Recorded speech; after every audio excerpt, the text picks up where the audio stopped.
पवित्र श्रीमद् भागवत गीता, पवित्र चारों वेद, पवित्र कुरान शरीफ, पवित्र बाइबल, पवित्र गुरु ग्रंथ साहिब, पवित्र कबीर साहिब की वाणी में छुपे हुए गूढ़ रहस्य अर्थात तत्व को जानने के लिए कृपया अवश्य सुनिए जगत गुरु तत्वदर्शी संत रामपाल जी महाराज के मंगल प्रवचन। आपको दास बार बार समझाता है, दास एक जीव है, लेकिन समर्थ के संग में उस परमात्मा ने दास को अपना मान लिया और दास एक चलता फिरता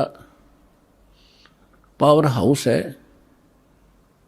थोड़े पावर का, जो इस पूरे संसार ने तो पर्याप्त है, इतनी पावर है दास को दे रखी है।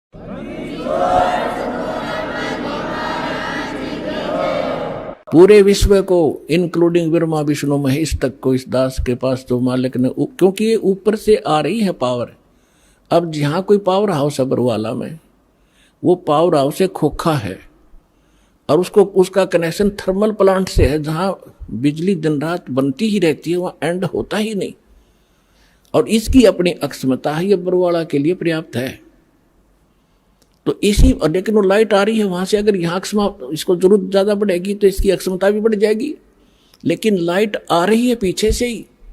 तो उस परम पिता से, कबीर भगवान से, सतलोक से दास के पास वो पावर आ रही है और आगे कनेक्शन दास आपको उसी पावर से दे रहा है।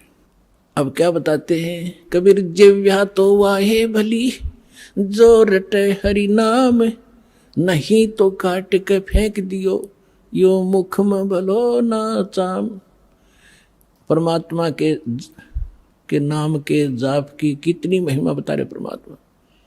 वैसे तो जीव्या बहुत काम आवे, खाना खान में भी काम आवे और भी कड़वा मीठा चाखण के भी काम आती है। परमात्मा कहते हैं यदि इससे आपने भगवान की भक्ति और उसका गुणगान नहीं किए तो इस चाम की इसे अच्छे जगह पे मुंह ताम सबसे उत्तम मानना है, इसमें कति आवश्यकता नहीं। ये जीव ना तो फिर ईसा जुल्म करेगी। कहते हैं एतय पराई आत्मा जीव बांध तलवार, या जीव तलवार का काम करेगी। कोई गरीब, एक कमजोर व्यक्ति को एक तगड़ा व्यक्ति, बलवान व्यक्ति कोई अपने मुख से ऐसे वचन कह देता है, अब उसके साथ ना प्रतिशोध कर सकता, ना उसको कुछ जवाब दे सकता, बैठ कर रोता है। उसकी आत्मा को जख्मी कर दिया उस नीच व्यक्ति ने इस जीभ वाली तलवार से, वचन से। तो परमात्मा कहते हैं यदि इस जीव का सदुपयोग नहीं किया, भक्ति नहीं की, तो इसने काट के फेंक दे तो अच्छा। कितनी महिमा बताइए। फिर क्या बताते हैं कि नर से तू पशुआ की जय, गद्दा बैल बनाई, ये 56 भोग कहा मन भोरे की तकुर्री चढ़ने जाई। अब क्या बताते हैं परमात्मा के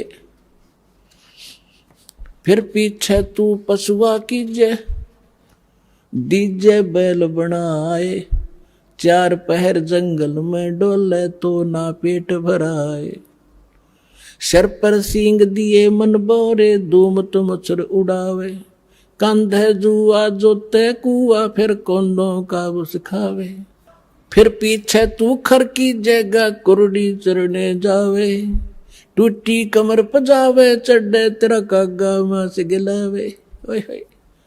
पुणात्माओं, काल अभी आपने परमात्मा की वाणी सुनी थी कि ऊंचा दिखे धौलरा मकान और मंडी चित्ती पोल, एक भगवान के भजन बनायु काल मार रहा रोल।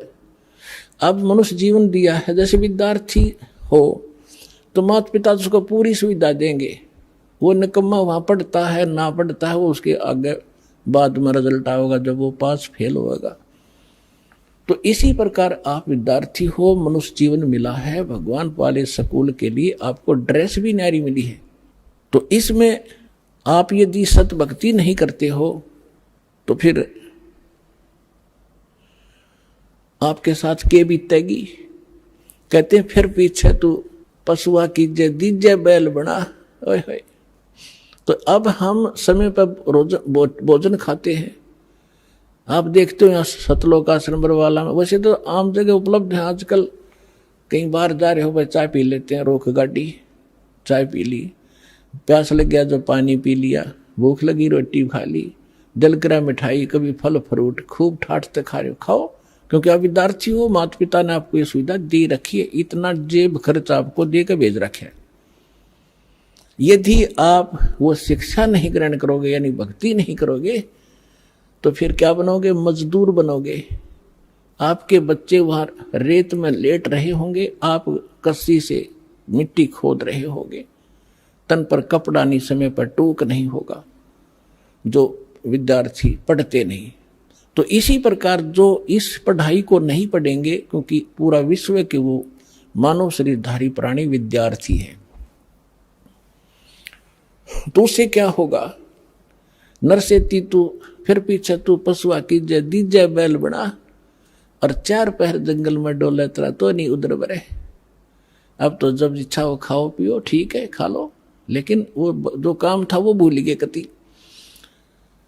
और फिर कहते हैं सिर पर सींग दिए मन बोरे, और दूम तो मच्छर उड़ा। अब तो हम मच्छरदानी लगा लेते हैं, ऑल आउट वगैरह ये लगा लेते हैं, और फिर के लगावांगे? बैल बने पाछे, एक पूछड़ हो गया आपके पीछे, उसने चाहे पंखा बना लियो, चाहे उसने कूलर की जगह प्रयोग कर लेना। और क्योंकि जितने भी कर्म संस्कार कमजोर होंगे, तो ऐसे कर्महीन प्राणी के वहां भी अंग भंग हो जाते हैं, वह पूछड़ भी कट जाती है कई बार बैल की, वह इतनी रहती है, उन्हें नू कराया करे, वो ना कुछ काम का है। और फिर आगे बताते हैं सिर पर सींग दिए मन मोरे, ये तेरी तोब होंगी सींग, इन्हें कुछ भी प्रयोग कर लेना इनको। और फिर क्या बताते हैं? कंद जुआ जोते कुआ। पुराने समय में वाणी बोली गई थी, जब रहट के द्वारा जल निकाला जाता था कुएं से, सिंचाई उसमें बैल जोते जाते थे, और फसल होती नहीं थी, जौ होते थे, जौ वो बगैर वर्षा के भी हो जाते हैं, थोड़ी ही वर्षा से, और उनका भूस इतना खराब होया करे, पशु जल्दी से खाता नहीं, कति भूखा मरता खाता उसको, और खाते समय उसके मुंह के अंदर ऐसे कांटे से चुभते हैं उस भूस के, ऐसा होता जौओं का भूस, कौंद बोलते हैं उनको, और खाते हुए आंखों पानी पड़े और भूखा मरते न खानी पड़े। तो परमात्मा कहते याद रुकती, तुम भूल गया और ना पता होते, हम बता रहे हैं, याद रखना कि कंद जुआ, और फिर जोता कुआ, और खाओगा क्या? वो भूस जो खान का भी कोई ना, वो मरते न वो भी खाना पड़े। अपने आत्माओं, इस जीव का दुरुपयोग और सदुपयोग अब करना होगा। दुरुपयोग तो करना ही नहीं, और सदुपयोग ना करने से क्या हानि होगी? दास का जन्म एक किसान परिवार में हुआ, जाट किसान के घर, और हमारे घर एक बैल था, हम छोटे छोटे जब देखा करते थे, और आली सुबह सुबह बैलों को ले जा रहा था वक्त से, किसी ने कोई कील थी इतनी लंबी लोहे की चोबा, उसके ऊपर की कैप कट गई थी, वह रिजेक्ट करके गली में फेंक दी, वह बैल के खुर में पिछले खुरों के बीच में घुस गई। अब बैल स्पीड तो चलते चलते 2-4 कदम जल्दी जल्दी रख गया, वो अंदर ठुक गई, पैर को लंग करने लगा पैर से बैल। तो हाली ने सोचा ये वैसे कोई ठोकर ठाकर लगी और हो जाएगा ठीक वहां तक। तो पहले ऐसे ही जो कोई दिक्कत हो जाती, पैर बैल का लंग करता, तो अन्य बड़े सियाणे नु क्या करते, बैल को रोकना नहीं चाहिए, कोई नस पर नस चढ़ गया, ऐसे काम लेने से ही ठीक होती है, और ऐसी नस चढ़ी होती तो हो भी जाया करती थी। इस कारण से हाली ने सारा दिन उसको टेकन नहीं दिया, उसको काम ही लेता रहा, और शाम ने जब आया, शाम तक पैर सूज गया, उस पर स्वेलिंग आ गई, आते बैल बैठ गया और लंबा पैर पसार दिया पिछला, मुंह लावे नहीं कहे कि ना खावे, आंखों से पानी पड़े। तो देखा भी इसका तो सोई ज्यादा होगी, सुबह उठा नहीं। तो ऐसे पहले वैद्य होया करते डॉक्टरों के पुराने गांवों में, किसी ने बताया देख जाकर कि इसके घुटने पर सोई बा आ गया, बा। अब सोई चढ़ गई ऊपर घुटने ताई, वह कील लाग रही खुरों में और ट्रीटमेंट हो रहा घुटने का, उसका पट्टी बांधे गरम गरम। एक अब वो बता नहीं सकता बोल के मुझे कहाँ पीड़ा है, और जब अफलातून पाक रहा था जो सोचा था मेरी ऐसे ठाठ रहेंगे, तो परमात्मा कहते तू जाने मेरी ऐसे नहीं बहेगी, ये तो हरदम लेखा भरना रे।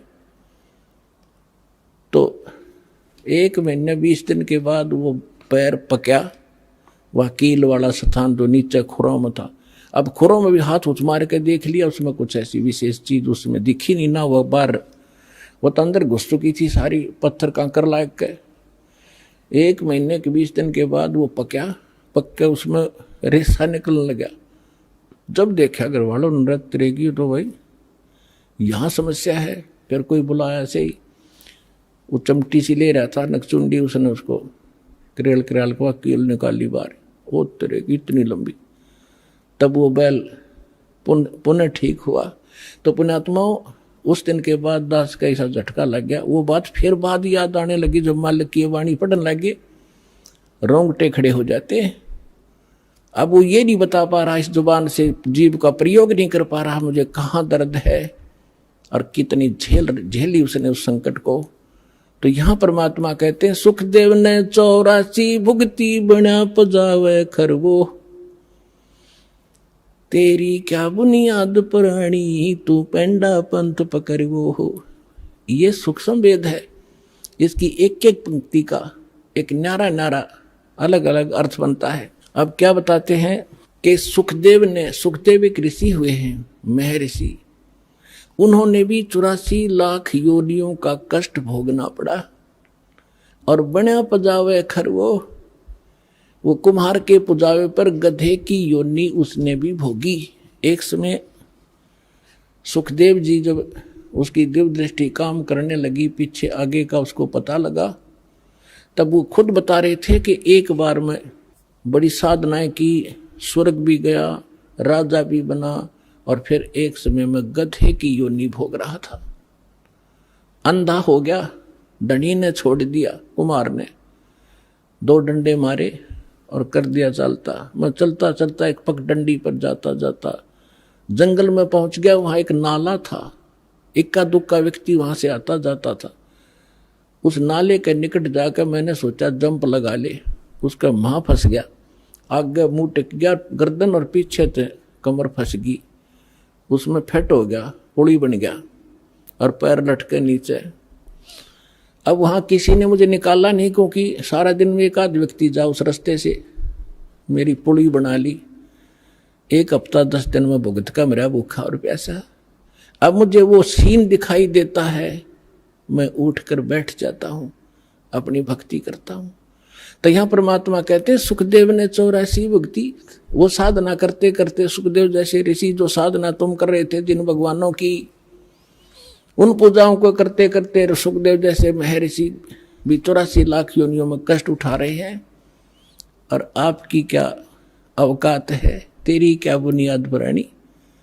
ये छोटी मोटी मंदिर में घंटी मार के और जय गणेश देवा करके तू पार हो जाएगा, या इस संकट से पार हो जाएगा।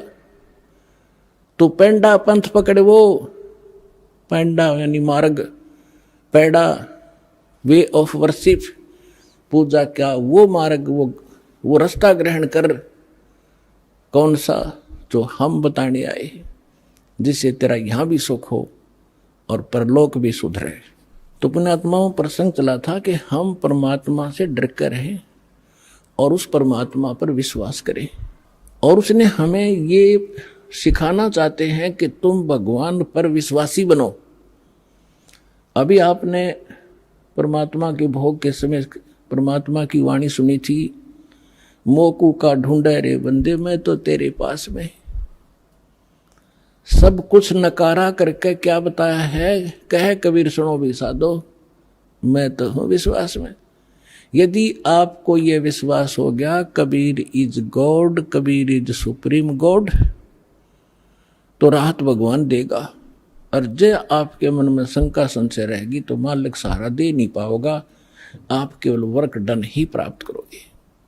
तो उसके लिए दास का प्रयत्न रहता है कि आपके हृदय में सब शंका हटा के और परमात्मा को परमात्मा जचा दूं, और तभी आप आगे बढ़ोगे।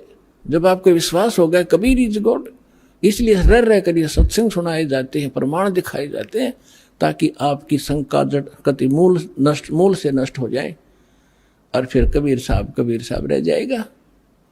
आज तो हम उसको कवि समझ कर रिजेक्ट करे बैठे थे, लाल को कौड़ी समझ रहे थे और कौड़ियों की गठड़ी बांध रखी थी। 36 प्रकार के देवता पूजा करते, उनको लाल समझ गए, हम डले ढो रहे थे। परमात्मा कहते हैं चारों युग में मेरे संत पुकारे, और कूक कहा हम हेल रे, हीरे माणक मोती बरसे, ये जग चुगता डेल रे। हम चारों युगों में ये ज्ञान बताया कर चले गए, हमारा किसी ने नहीं सुना, ये पर भी लेन जात है दुनिया, हमारा ज्ञान किन्हें ना सुनिया। ये केदारनाथ पर जाकर मर गए हजारों की संख्या में, और हमारा ज्ञान किन्हें नहीं सुनिया। कितना आसान तरीका, कैसी यहाँ परमात्मा ने अपने बच्चों के लिए सुविधा दे रखी है। ये आपका पिता है, ये आपके पिता का घर है, अपने पिता के घर पर ये सुख प्राप्त हो सकते, इस पृथ्वी पर आपको मिलेंगे नहीं। तो प्रसंग चल रहा है, परमात्मा ये सिद्ध करना चाहते थे। परमेश्वर कबीर साहब जी एक झोपड़ी रहा करते थे, कपड़ा बुना करते थे, और कपड़े के बुनाई की जो मेहनताना आता था उसी से अपना परिवार पोषण करके दिखाते थे। परमात्मा का अपना कोई निजी परिवार नहीं था, उसका तो सारी सृष्टि परिवार है।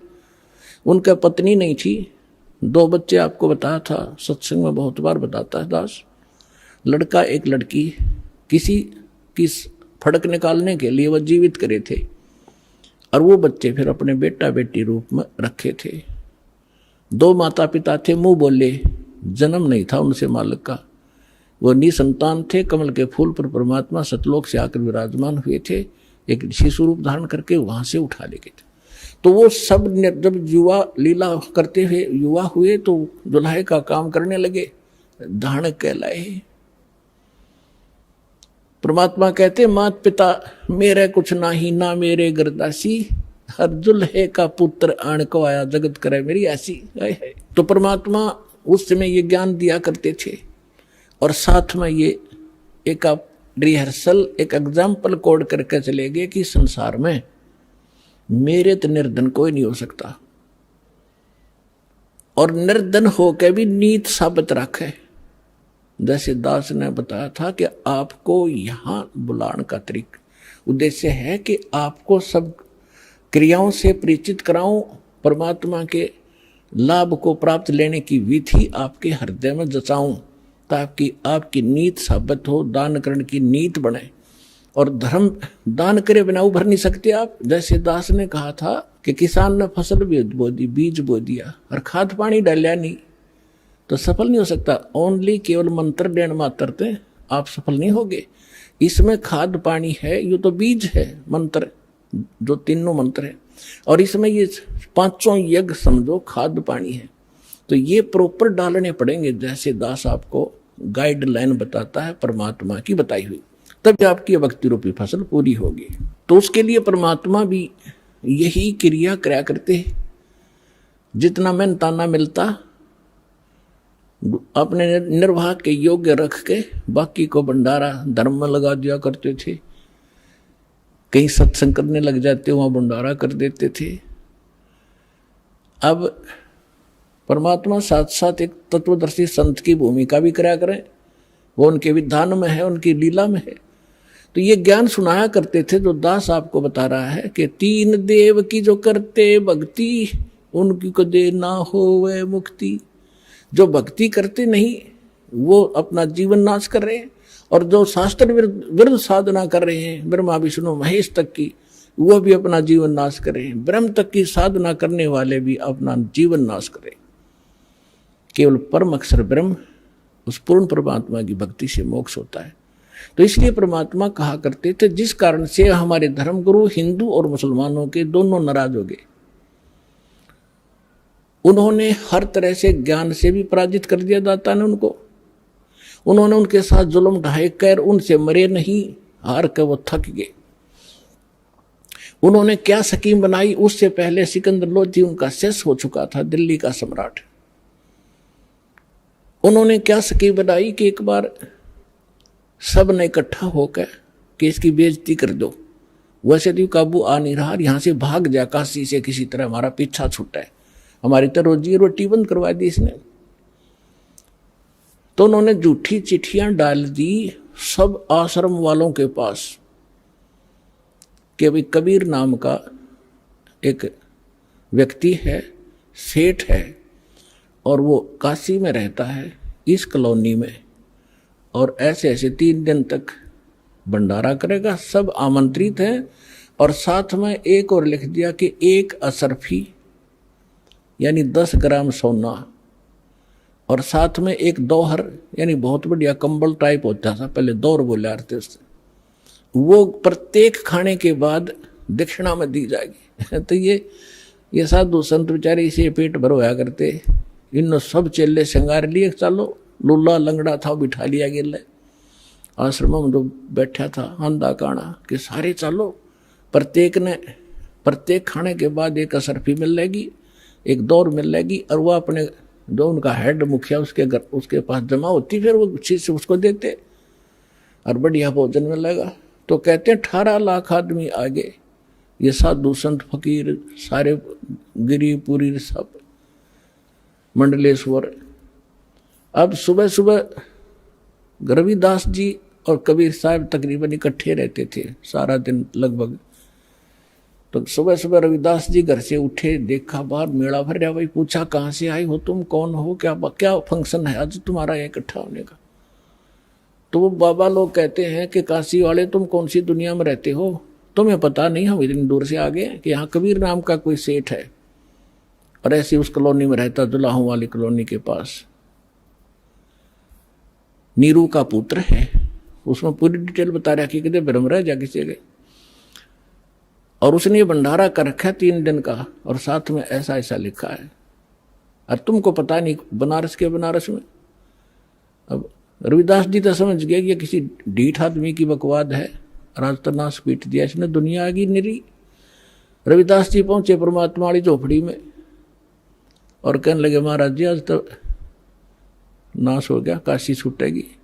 क्या हुआ बताता है कि किसी ने झूठी चिट्ठी लिख रखी आपके नाम तय है, और न्यू लिख रखा है 18 लाख आदमी आगे हैं, और न्यू लिख रखा है कि 1 असरफी देगा, प्रत्येक खाने के बाद 1 दौर दक्षिणा मिलेगी।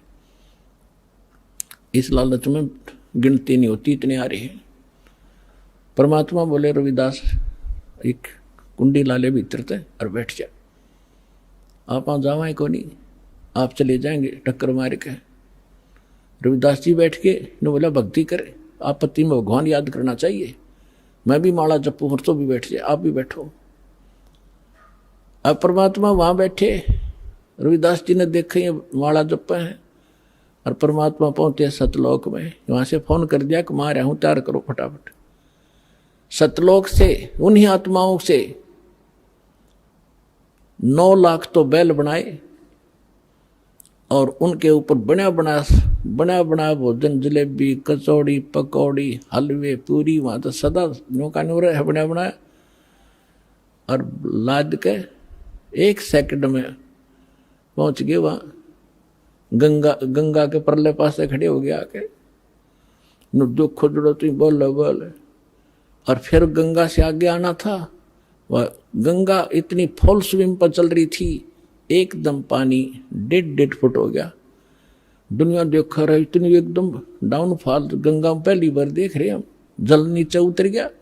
तो उधर से क्या देख रहे हैं, घाट में का नर्रे बैल आने लग रहे हैं, सब देखें खड़े होकर ये कौन आ गया। और दूसरा रूप बना लिया परमात्मा ने, और केशव नाम बताया अपना एक व्यापारी का। पहले बंजारे होते थे, बंजारे बिजनेस किया करते थे, बैलों के ऊपर, जैसे गधों पर बोरे होते ऐसे बैलों पर लादा करते थे, यही ट्रांसपोर्टेशन का साधन था। आजकल तो ट्रकों से होती है, फिर बैलगाड़ियों से शुरू हो गई थी, लेकिन पहले बैलों के ऊपर, जंगलों में रास्ते थे नहीं, जंगलों में से निकाल ले जाते, आगे पीछे बैल लगा के जैसे ऊँट का ऊँट बांध लिया करें। तो उस समय ऐसे बंजारे लोग बिजनेस किया करते थे। किसी मंडी से गुड़ ले आते, उसको वहां बेचते जहां गुड़ नहीं होता था, तो उनको बंजारा बोलते थे। तो केशव नाम बताया और आकर तान दिए तंबू सारे। उनमें कहते गरीबदास जी ने लिखा है कि वहां लड्डू और जलेबियों की नौके पूरा ढेर का ढेर पड़ा, पाड़ की पाड़ का ऊंचे ढेर न, बहुत ऊंचा। अब 18 लाख आदमी का भोजन और कोई पतीला मुताबिक को नहीं। तंबू बिछा कर बढ़िया कपड़े नीचे और सुंदर तंबू टेंट सुंदर ऐसे चमकीले, धूल भी ना लग गया उनके, कर दिया भंडारा शुरू। उधर से सिकंदर लोधी के पास भी चिट्ठी भेज दी, अभी उसने भगवान मान्य था, आ जाएगा देख लेगा, यू भाग्य पाओगा यहाँ से। सिकंदर लोधी शेख तकी के साथ वहां आ गया। वहां देखा तो जय जयकार हो, रीर भंडारा शुरू हो गया।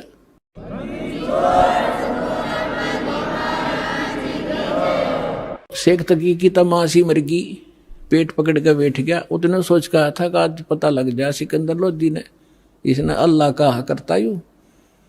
और जब देखा कि ये भंडारा कौन कर रहा, पूछा किसी से पूछा तो पता लग गया कि यहाँ केशव नाम का व्यक्ति बैठा है। न्यू कहे मैं उसका पगड़ी बदल यार हूँ, गरीब कबीर का, मैं कबीर जी का पगड़ी बदल मित्र हूँ। और ये तो राजा ने जो पूछा कि आप कौन हो, कि केशव नाम है मेरा, आप क्या लगते हो गरीब, उसके कबीर साहब आपका क्या लगते हैं, कि मेरा मित्र है वो, पगड़ी बदल यार हूँ मैं उसका। मेरे पास भी एक चिट्ठी गई थी उनकी कि कुछ छोटा सा भंडारा करना है, कुछ सामान लेते आइएगा मित्र। अब वो शेख तकी ने कह रहा इसने छोटा भंडारा कहेंगे, यह तो बेगन है वह। फिर तो वहीं बैठ गया। फिर सिकंदर लोधी ने तो दर्शन करने थे अपने परम पिता के, तुझसे पूछा कि भगवान कहाँ है, कबीर साहब कहाँ है। केशव से पूछा, केशव ने कहा उनका दास जो बैठा है, उनको क्या आवश्यकता आने की, मौज है, आएंगे जब आ जाएंगे, मर्जी के मालिक है वो। तो सिकंदर लोधी ने सोचा भाई इतनी दूर आया हूं, पहले दर्शन करूं। उनकी झोंपड़ी पता करके वहां पहुंचे, साथ में अंगरक्षक हाथी पर बैठ कर गए। तो जाके नीचे उतर के सिकंदर लोधी ने दरवाजा खटखटाया। रविदास जी कहने लगे महाराज जी तो आगे दिखे, वो आगे दिखे, वहां से चलकर ढूंढ ली झोंपड़ी अपनी। कबीर साहब बोले बोला मत, पिटन दे कवाड़े ने। तब सिकंदर लोधी ने कहा कि हे भगवान, हे अल्लाह के रूप, दरवाजा खोलो। परमात्मा बोले, वो तो जाने जानते पता था। फिर ने कहा कि मैं, परमात्मा ने बोला कौन है भाई तू, कि मैं आपका दास हूं, सिकंदर दिल्ली से आया हूं, एक बार दरवाजा खोलो परवरदिगार। परमात्मा बोले नहीं राजन, मैं तो बस इंतजार कर रहा हूं कि कब दिन सूर्य अस्त हो, अपने परिवार ने लेकर भागूंगा यहां से, ये मुझे जीने नहीं दे रहे। अब सिकंदर लोधी ने कहा कि हे परमात्मा, यदि मैं आपसे परिचित ना होता तो आप मुझे भी आज बहका देते। मैं अब आपकी बहकाई में नहीं आ सकता, मैं आपको पहचान चुका हूं, आप अल्लाह अकबर हैं। दास को दर्शन दे दो बस एक बार, दरवाजा खोल। तब परमात्मा ने कहा रविदास जी खोल दे खिड़की। दरवाजा खोल दिया। सिकंदर लोधी ने दंडवत प्रणाम किया दिल्ली के सम्राट और कहा परवरदिगार आपने कैसे रंग लगा रखे हैं, आपकी जय जयकार हो रही है, ऐसा भोजन सब खा रहे हैं, कैसा भंडारा के देखा ना सुना। और आपका मित्र वहां पर, आपका मित्र जिसके पास आपने पत्र भेजा था वो बैठा वहां पर, केशव नाम है उसका। परमात्मा वो तो खुद वहां भी बैठे, दो उठौड़ है, एक तू भया एक से दो। तो कहने लगे भगवान, सिकंदर लोधी ने कहा भगवान एक बार दर्शन दो, आपके दर्शनाभिलाषी वहां भक्त श्रद्धालु बैठे हैं, खाना भी खा रहे हैं और ये पूछ रहे हैं वो कबीर कौन है जो इतना गजब का भोजन आहार आज तक देखा ना सुना, और ऐसा समर्थ वो कौन है, एक 10-10 ग्राम सोना भी दे रहा है और एक कंबल भी दे रहा है प्रत्येक खाने के बाद। तो नकलिया ने अच्छा खाया होगा खाना एक एक दिन में, वो लेने के मारे दक्षिणा। तो उसके घर में के भंडार में कोई कमी है? उस दाता की सारी सृष्टि का पालनहार, असंख्य ब्रह्मांडों का पालनहार, तीनों लोकों में प्रवेश करके जो सबका धारण पोषण करता है, ये वो परमात्मा है। तो पुण्यात्मा हम उसके बच्चे हैं, और वो भी उसके बच्चे थे जो साधु संत बने फिरे थे, परमात्मा के लिए भटक रहे थे, गलत साधना कर रहे थे, फिर भी बच्चे तो उसी के हैं। मैं रोवत हूँ सृष्टि को या सृष्टि रोए मोहे, और गरीब दास इस योग को समझ नहीं सकता कोई। तो उनको कोई भोजन खिलाना था सतलोक का लिया बहाना उन दुष्टों ने बनाना था, उनकी फड़क निकालनी थी, अपनी सामर्थ्य को, अपनी समर्थता दिखानी थी। आज दास के गुण गाता, जो पहले आकर भगवान वाले काम ना करके जाते तो दाता। तो सिकंदर लोधी ने कहा कि एक बार आपके दर्शन करना चाहते हैं सभी के सभी। तो परमात्मा जब कुटिया से बाहर निकले, जैसा सतलोक में उनके सिर पे मुकुट है, ऐसा मुकुट आकाश से आया और ऐसे सिर पे रखा गया। आकाश से फूल बरसने लगे।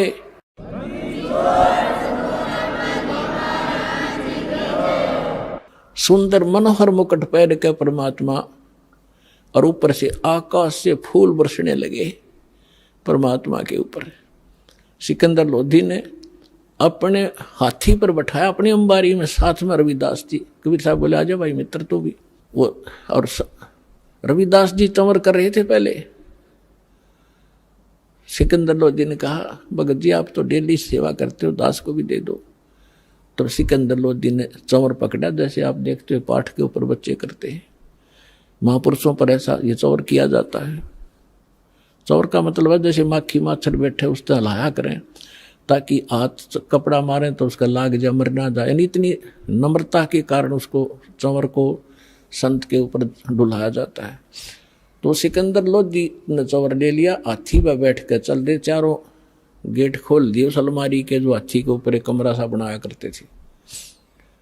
तो सारे देखें जो खाना खा रहे थे, कौन है कबीर, कौन सा है? कि वो बैठा जिस पर सिकंदर लोधी चंवर करे, दिल्ली का राजा। काशी की बात है ये कि यू है वो कबीर, ये है वो कबीर, सेठ कबीर। वो सेठा दिखा जो सुंदर मन और पैर रहे ऊपर, सेठ तो वो है ही, कंगाल तो सारा संसार है उसके सामने।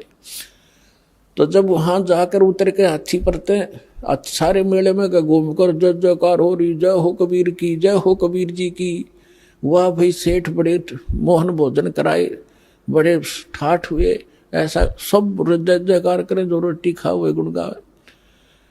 फिर वहां से एक उस केशव बैठा था जिस टेंट में, वहां से एक सेवादार गया और करबद्ध होकर कहा कि महाराज आपको आपका मित्र याद कर रहा है, केशव। तो सिकंदर लोधी, रविदास जी और परमात्मा उतर के हाथी से नीचे चल पड़े। जब उस टेंट में गए, टेंट को केवल सीलिंग छोड़ दी, ऊपर कर दिया उसको ऐसे। और क्या नीचे एकदम सामने देखते देखते एक सुंदर मनोहर पलंग आया, उसके ऊपर इतने सुंदर गद्दे बिछ गए, इतने बढ़िया, उसके ऊपर एक चद्दर बिछ गई जिसके हीरे मोती लाल जड़े हुए थे। उस पर बैठ के भगवान बीच में जच गए। सामने दूसरे रूप में केशव बैठा है और एक रूप में मालिक कबीर रूप में बैठे।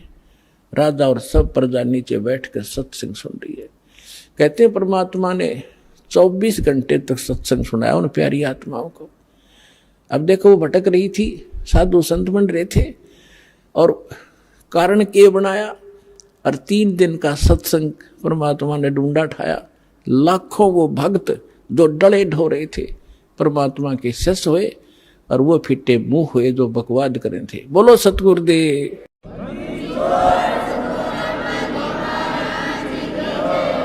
ये बहुत लंबी वार्ता है, कभी फिर समय आने पर। अभी तो दास आपको सदग्रंथों से ये प्रूव कर रहा था कि भगवान कौन है। जब आपको, जैसे पहले आप सेट हो रहे थे, कृष्ण जी भगवान, श्री रामचंद्र जी भगवान, शंकर जी भगवान, गणेश जी भगवान, तो आपने आपको कोई भी उनकी कथा कहीं खड़ा होकर सुनावा था तो आप सारे शांत होते थे, और स्वीकार होती थी, सब कुछ सही मानते थे, तो नो प्रॉब्लम थी। और जब इस दास ने यह यथार्थ कथा शुरू की तो कितना विरोध हुआ।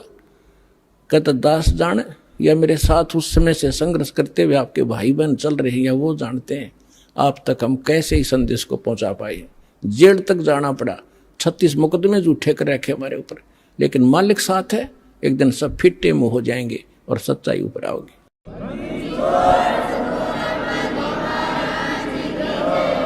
तो एक बार आपके हृदय में जब ये पक्की हो जाएगी पूरे विश्व के कबीर इज गॉड, फिर ये कथा सुनाया करूंगा और वो अमृत वाणी सुनाया करूंगा जो हृदय में जाकर लगेगी प्रत्येक प्राणी के। अभी इतना समय नहीं मिलता क्योंकि इसमें बहुत प्रकार के पॉइंट भी बताने पड़ते हैं, फाउल पॉइंट भी बताने पड़ते हैं, और पहली कक्षा का बालक भी पहले दिन आता उस वाला भी सत्संग साथ सुनाना पड़ता है। तो जिस करके ये थोड़ा सा समय कम मिलता है। फिर क्या होता है, शेख तकी कहते हैं नीच आत्मा तो नीचे भाषा रखता है। अब कई बार क्या कहते हैं, जो घृणा निकम्मा आदमी होता है वो किसी की बड़ाई नहीं कर सकता, नीच व्यक्ति बुराई तो कर सकता है। एक तो होता है यज्ञ जोनार, यज्ञ करते हैं जो बड़ी खुशी में, किसी का लड़का हो गया घने वर्षों के बाद, उसके कहते हैं यज्ञ करी उसने जग, और भाई दिल खोल का पैसा लाया उसके दादा ने, इतना घी और जलेबी और लड्डू सारे, उसको कहते हैं खुशी में की हुई जग जोनार। और एक होता महोत्सा, महोत्सा वो होता है जैसे किसी ने बता दिया कि तुम्हारे पिता का मर गया, दादा या पिता, उसका तुम ऐसा करना पड़ेगा, इतने कपड़े और इतने पंडित जमाने पड़ेंगे, तो उसमें वो दुखी से होकर फॉर्मेलिटी से कराया करें। 10 ब्राह्मण जमाने हैं, 10 के अंगूठे से टूटे फूटे से लिया करें, कति बिल्कुल सस्ते से, उनके उतने जूते और कपड़े वो फॉर्मेलिटी करते हैं, उसको कहा करें महोत्सा, जो कति दिल तोड़ के काम कराया जा। तो यहाँ शेख तकी क्या कहता है कि इसे भंडारे हम 100 कर दें, इसने क्या नाराय कर दिया। तो इतनी जब उसने बात कही, कहते हैं पहले तो बहुत जुल्म किए थे उसने काफी वर्षों तक, वो फाइनल बकवाद थी उसकी। उस दिन वो गूंगा भी हो गया और बहरा भी हो गया वो शेख तकी।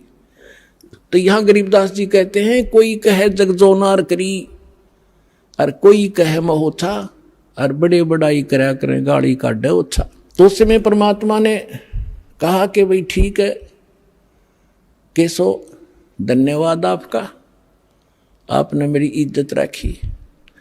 केशव कहते हैं हे भगवान शर्मिंदा ना करो, आप तो सारी सृष्टि के पालनहार हो, ये जनता के समझे तो बालक है, इनका बुद्धि को नहीं जो आपने पहचान ले। तब केशव ने कहा भी ठीक है भगतो, लाद लो सारे टेंट वेंट, 5 मिनट में धर लिए ठाके बेलना पर, चलो मैं आ रहा हूं। जब वापस गंगा से निकलने लगी, वह गंगा फिर इतना ही पानी हो गया 1.5 फुट, और सारे बैल और बंजारे जब निकल गए जो वहां से आए हुए थे, 9 लाख बैल और इतने बंजारे सतलोक के भगतारे थे अंश। तो गरीबदास जी ने कहा कि वो बैल जब चलने थे ना पृथ्वी पर, और वो बंजारे 1 फुट पृथ्वी से ऊपर रहे थे उनके कदम, या उनका समझ में नहीं आई ये न्यू के ऊपर चल रहे हैं। इतनी बुद्धि, वो तो खान खान पे लाग रहे थे, उन्हें क्या जरूरत थी कि देखने की कौन के ऊपर चल रहा है। तो उसी समय बैल पार हो गए गंगा। सिकंदर लोधी ने कहा कि जाओ केशो, आपका काफिला जा चुका है, दूर जा लिया होगा। नु खड़े होकर देखा पटरी पर चढ़ के, वहां कोई परले पार कोई बैल नहीं, कोई बंजारा नहीं। तो सब असमंजस में हो गया सिकंदर लोधी की, कहाँ गए वो सारे, तो 9 लाख बैल कोई नूता नहीं कि थे कूण में वर्ष के आड़ में छप जाएंगे, वो तो पूरे कई किलोमीटर तक दिखाई देने थे। इतना सोच ही रहा था तो कबीर साहब कहने लगे चले गए जहां से आए थे। उधर से वो केशव उनके सामने दूसरा रूप परमात्मा के अंदर समा गया, एक कबीर साहब रह गए। बोलो सतगुरुदेव। तो परमात्मा कहते हैं कल्पे कारण कौन है कर सेवानी काम, और मन इच्छा फल दूंगा जो पड़े मेरे ते काम, पड़े धनी से काम। परमात्मा कहते हैं साईं इतना दीजियो जा मैं कुटुंब समावे, हम भी भूखे न रहे अतिथि न भूखा जावे। भगवान से मांगने का तरीका बताया परमात्मा ने कि घना मत मांगया करो, इतना मांगो कि परमात्मा हम भी भूखे ना रहे और द्वार पर कोई अतिथि आ जाओ भूखा ना जा, इतना जरूर दास को देना। तो ये परमात्मा ने उदाहरण दिया है कि तुम मेरे की तरह नो विश्वास करो उस मालिक पे, और तू कर सेवा निष्काम भाव से पूजा कर और दान धर्म करता रहे। जब कभी कोई आपत्ति आवेगी, जब देखना मेरे हाथा बदर लूंगा अपने बच्चे को, सारा संसार देखता रह जाएगा।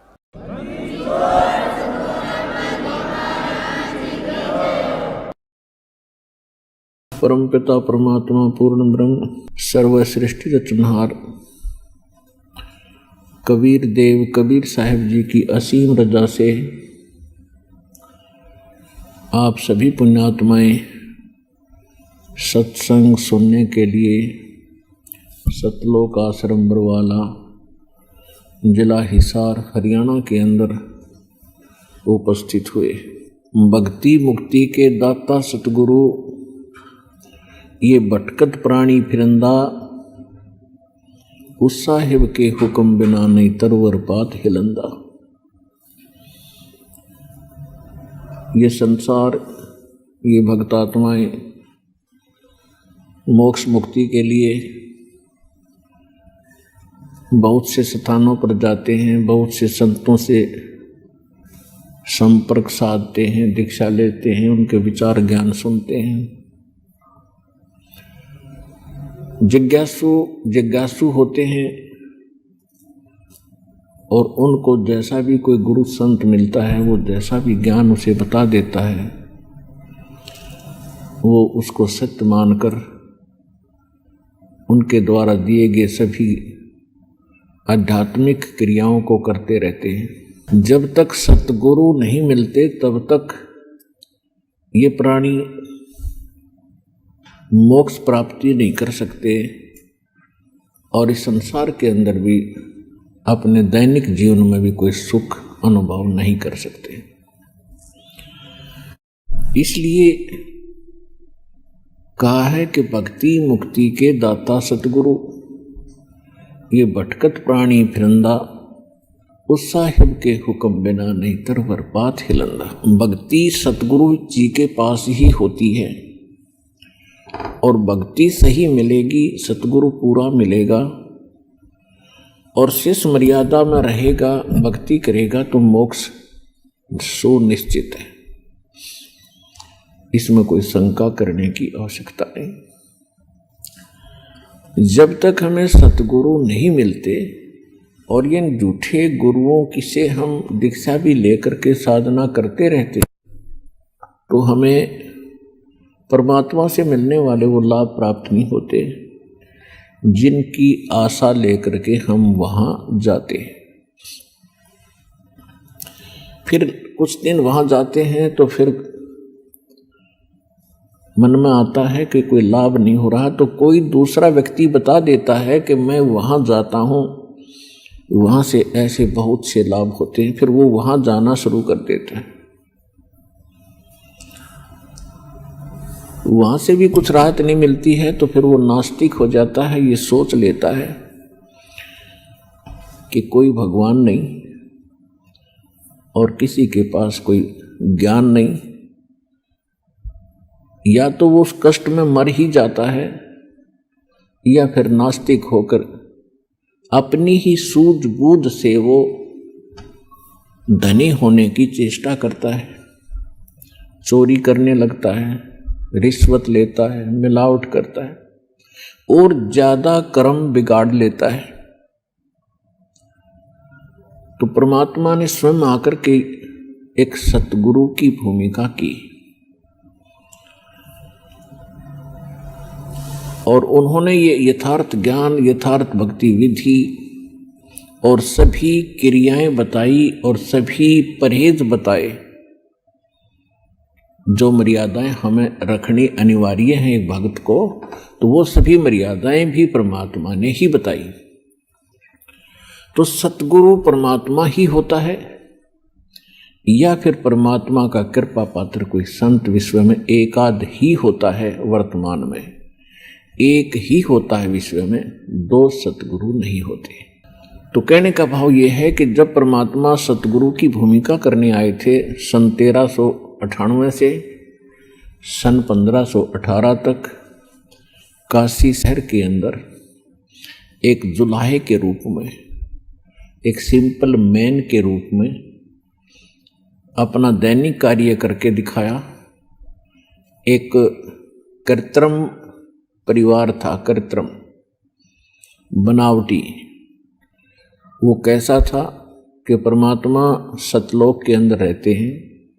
सतलोक वो स्थान है जिसको गीता अध्याय नंबर 18 के श्लोक नंबर 62 में कहा है कि अर्जुन, तू सर्वभाव से उस परमेश्वर की शरण में जा, उसकी कृपा से ही तू परम शांति को और शाश्वतम स्थानम यानी सनातन परम धाम को प्राप्त होगा। गीता ज्ञानदाता अपने से अन्य किसी परमेश्वर की शरण में जाने को कह रहा है। तो वो परमेश्वर सतलोक में, शाश्वत स्थान में, सनातन परम धाम में रहता है और वहां से वो चलकर आता है यहाँ संसार के अंदर अपने ही जानकारी वो स्वयं बताने के लिए। तो इस लीला अनुसार परमात्मा सन 1398 में बनारस यानी काशी शहर के बाहर एक तालाब था, उसका नाम है लहर तारा तालाब। उसके अंदर कमल के फूल के ऊपर आकर विराजमान हुए, एक नवजात शिशु का रूप धारण किया। वहां से एक नीरू नीमा नाम के जुलाहा दंपत्ति थे, उनका कोई संतान नहीं थी। वो प्रतिदिन स्नान के लिए वहां जाया करते थे। जून का महीना था, पूर्णमासी का दिन, सुबह ब्रह्म मुहूर्त में वहां जब वो स्नान करने के लिए गए तो परमात्मा को वहां कमल के फूल पर एक बालक के रूप में उन्होंने प्राप्त किया, घर ले आए।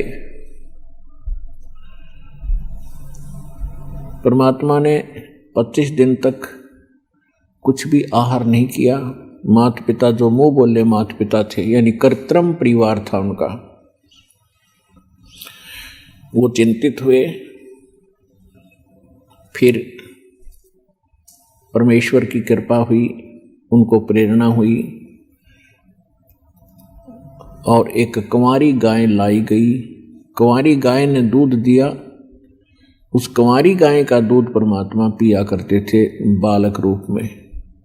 ऋग्वेद मंडल नंबर 9 सूक्त नंबर 1 मंत्र 9 में यह प्रमाण है कि परमात्मा जब शिशु रूप धारण करके एक लीला करने आते हैं, उस समय उनकी परवरिश की लीला कुंवारी गायों के द्वारा होती है। और कबीर सागर के अंदर, ज्ञान सागर में यह प्रमाणित है कि परमात्मा 25 दिन तक कुछ आहार किया नहीं और तब उनको कुंवारी गाय उनके सामने लाई गई। कुंवारी गाय ने दूध दिया, उस दूध को परमात्मा पिया करते थे। एक तो ये सिद्ध होता जा रहा है कि हु इज गॉड, परमात्मा है कौन। जो वेदों को हम सत्य मानते हैं, वेद परमात्मा की महिमा से युक्त हैं, परमात्मा के गुणगान ही वेदों के अंदर लिखा गया है, भगवान का विधान बताया गया है। परमात्मा कैसी लीला करता है, कैसा है, कहाँ रहता है, उसके मिलने की विधि क्या है, यह हमारे सदग्रंथों में प्रमाणित है, विद्यमान है। तो उन्हीं सदग्रंथों से आज ये निष्कर्ष निकल रहा है, ये सच सामने आ रही है कि परमात्मा साकार है। आइए अब हम उन श्रद्धालुओं के अनुभव जानते हैं जो जगत गुरु तत्वदर्शी संत रामपाल जी महाराज जी से दीक्षा प्राप्त कर चुके हैं तथा उनके द्वारा बताए गए भक्ति मार्ग पर चल रहे हैं। नमस्कार सर। नमस्कार सर। सर क्या नाम है आपका? राहुल चौरसिया। सर कहाँ के रहने वाले हैं आप? मैं मध्य प्रदेश के इंदौर शहर से हूँ। सर संत रामपाल जी महाराज से नाम दीक्षा आपने कब ली? सदगुरु रामपाल जी महाराज से नाम दीक्षा 22 मई 2015 को ली थी। सर संत रामपाल जी महाराज से नाम दीक्षा लेने से पहले क्या आप कोई भक्ति साधना भी करते थे? संत रामपाल जी महाराज की शरण में आने से पहले मैं बजरंग बली की बहुत भक्ति करता था। मैं उन्हीं को अपना इष्ट देव मानता था और भोलेनाथ को भी बहुत भक्ति करता था मैं। और जिसे किसी ने मुझे बताया था कि दरगाह पर जाने से ही बहुत लाभ प्राप्त होता था, मैं वहाँ पर भी गया था। ऐसे अन्य देवता की भक्ति में बहुत करता था। तो फिर संत रामपाल जी महाराज की शरण में आप कैसे आए? संत रामपाल जी की शरण में सर मैं इस तरह आया कि मेरे एक मित्र थे, मेरे साथ में काम करते थे। उनके भी आर्थिक बहुत ख़राब थी, उन पे 15 लाख रुपए का कर्जा था। लेकिन उनको भी क्या है, किसी तरह से ज्ञान प्राप्त हुआ मालिक का। जब मैंने उनको भी देखा कि जो उन पर इतना बड़ा कर्जा था उन पे, और उनको भी संत रामपाल जी महाराज का ज्ञान प्राप्त हुआ, उनकी दी हुई भक्ति कर रहे हैं, तो उनसे धीरे धीरे उनकी आर्थिक सुधरी, उनका सारा कर्जा भी, मतलब जो उनको इतना परेशान करते थे, सब चीज़ सारी समस्या का समाधान हो गया।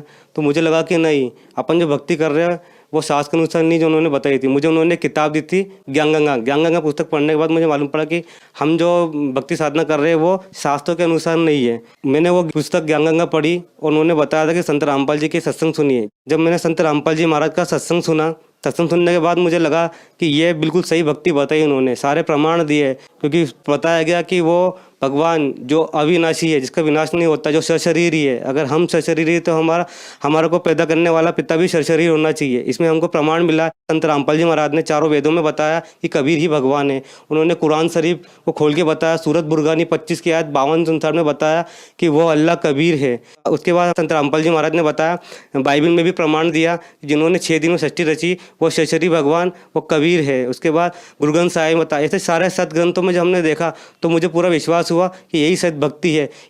यही भक्ति मेरे मित्र भी संत रामपाल जी महाराज का नाम लेकर करी, तो उनको भी सारा लाभ प्राप्त हुए, उनके सारे परेशानियों का समाधान हुआ। फिर मैंने भी ये ज्ञान समझ कर संत रामपाल जी महाराज से नाम दीक्षा ली। सर, संत रामपाल जी महाराज से नाम दीक्षा लेने के बाद क्या आपको कोई लाभ भी प्राप्त हुए? जी भगत जी, मुझे भी संत रामपाल जी महाराज से नाम दीक्षा लेने के बाद बहुत लाभ प्राप्त हुए। सबसे पहला लाभ तो ये हुआ कि मेरा मानव जीवन बहुत सुधरा। मैं बहुत बुरी संगत में लगा था, लेकिन मेरा मानव जीवन सुधरा। उसके बाद हमारे घर में भी बहुत परेशानियां चल रही थी, वो परेशानी भी दूर हुई है। मुझे जीने की नई राह मिली है। और भगत जी, सबसे बड़ा लाभ तो मुझे ये हुआ कि मुझे पथरी की बहुत गंभीर बीमारी थी। वो समस्या ऐसी थी कि भगत जी मैं रोज़ तड़पता था। मेरी मम्मी मुझे देखती थी कि इतना तड़पता है। हर जगह इलाज करा है हमने। हम डॉक्टर के पास भी गए, डॉक्टर ने मुझे कहा कि सोनोग्राफी करवाई तो उसमें 9 mm की पथरी निकली थी, तो शायद थोड़ी बड़ी भी थी वो। अरविंदो हॉस्पिटल में उन्होंने हमको भेजा। अरविंदो हॉस्पिटल गए, वहाँ पे भी ये जो बताया। दूसरे डॉक्टर के पास भी गए, हम सर्जन के पास भी गए जो हमारे फैमिली सर्जन थे। उन्होंने भी बोला कि रिपोर्ट देखने के बाद उन्होंने भी बोला कि आपको पथरी है, और अगर इसमें ऑपरेशन नहीं करवाया तो डॉक्टर किडनी निकाल के आपके हाथ में दे देगा, क्योंकि आपकी पथरी की समस्या बहुत बढ़ती जा रही। उस समय स्थिति ऐसी नहीं थी कि हम पथरी का इलाज करवा सकते थे, लेकिन फिर भी हिम्मत करके डॉक्टर के पास गए। तो डॉक्टर ने कहा था कि अगर आपका इलाज पथरी अगर हम सर्जरी करके निकाल भी देते तो कम से कम 2 से 3 महीने आपको आराम करना होगा, उसके बाद आपको परहेज बहुत करने होंगे। सर जी, जब मुझे पथरी हुई थी तो डॉक्टर ने मुझे परहेज बताए थे कि आपको ये कोई भी बीज वाली सब्जी नहीं खानी है, कोई भी बाहर का खाना है, तला गला कुछ भी नहीं खाना है। तो भगत जी 1.5 साल तक तो मैंने उबली हुई दालें खाई थी, इतनी समस्या थी। सदगुरु रामपाल जी महाराज की शरण में आने के बाद जो उनकी भक्ति शास्त्र अनुसार जो भक्ति साधना मुझे बताई थी, वो भक्ति करने से मुझे बहुत लाभ हुआ। सबसे पहली बात तो सर, मुझे मेरा जो पथरी का जो दर्द हमेशा आकाश में कभी भी उड़ सकता था, वो खत्म हुआ। बाद में मैंने एक बार रिपोर्ट करवाई, मेरी इच्छा हुई कि मैंने कहा चलो एक बार जाँच करवा के देखते हैं अपन। जाँच करवाई तो उसमें भी बिल्कुल पथरी मेरी नॉर्मल थी। और आज तक भगत जी अब देखिए, जब से मैं उनकी शरण में आया सदगुरु रामपाल जी महाराज की, तो मुझे कोई परेशानी नहीं। मैं साफ खाना खाता हूँ, मेरा जीवन सुधर गया पूरा। मेरा जीवन नरक के समान हो गया था। मैं जी के मरता था, मैं रोज़ मरता था, लेकिन मालिक के दया, सदगुरु रामपाल जी महाराज की दया से आज मैं आपके सामने स्वस्थ हूँ। आज सब कुछ खाता हूँ मैं, और आज मेरे ऊपर से शारीरिक मानसिक आर्थिक कोई भी परेशानी नहीं है। और आज मेरे परिवार भी बहुत सुखी है। मेरे साथ में रिपोर्ट भी लाया हूँ, जो मैंने सन 2007 में मैंने पथरी की जो जांच करवाई थी, वो जांच की रिपोर्ट भी आप देख सकते हैं। जब मैंने पहली बार मैंने सोनोग्राफी करवाई थी तो उसमें बताया गया था कि आपको 9 mm की पथरी है, वो भी किडनी लेफ्ट साइड में किडनी में है।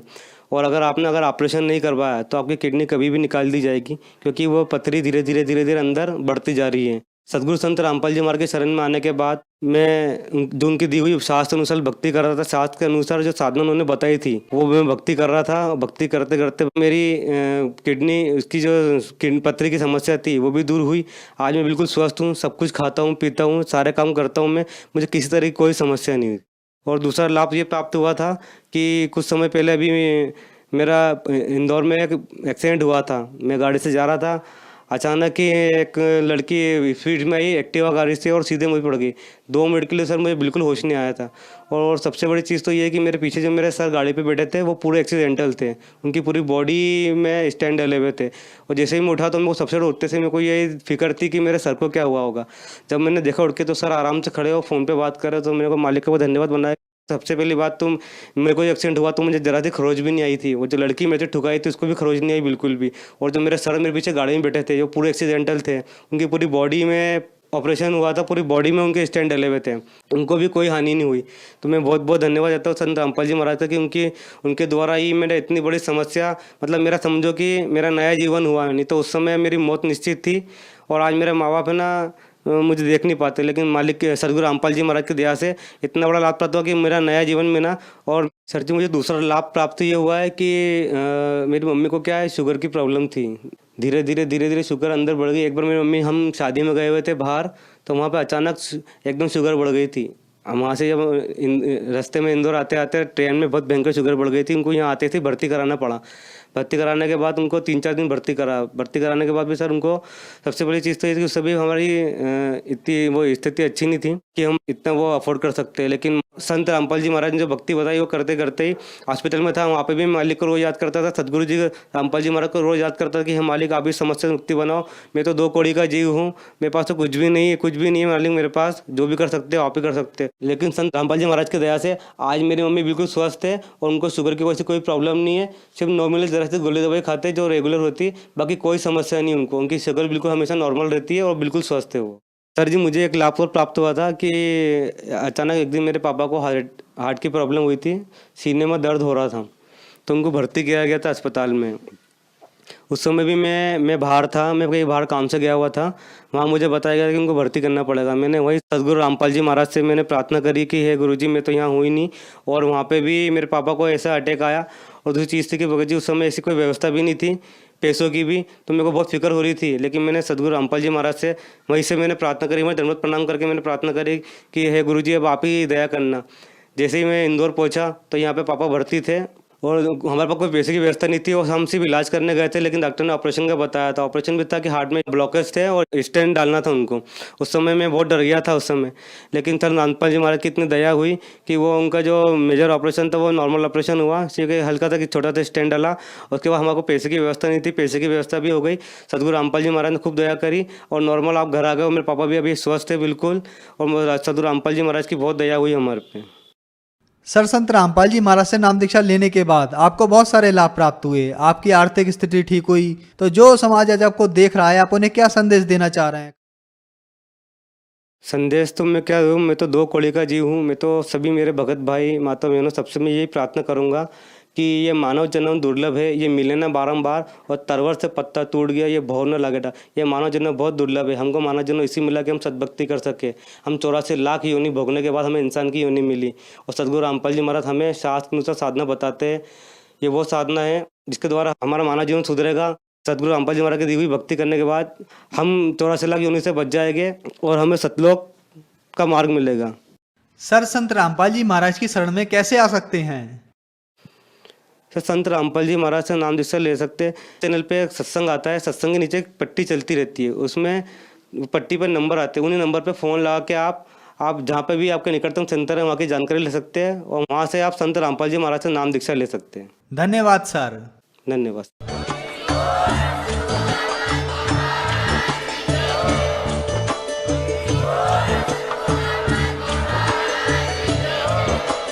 आप सुन रहे थे जगत गुरु तत्वदर्शी संत रामपाल जी महाराज जी के मंगल प्रवचन। अधिक जानकारी के लिए विजिट कीजिए हमारी वेबसाइट www.jagatgururampalji.org। संत रामपाल जी महाराज जी के शुभ आशीर्वाद से पूरे विश्व भर में 500 से भी ज्यादा नाम दीक्षा केंद्र हैं, जिन पर संत रामपाल जी महाराज जी द्वारा ऑनलाइन निशुल्क नाम दीक्षा दी जा रही है। अपने नजदीकी नाम दीक्षा केंद्र का पता करने के लिए संपर्क करें 8222880541।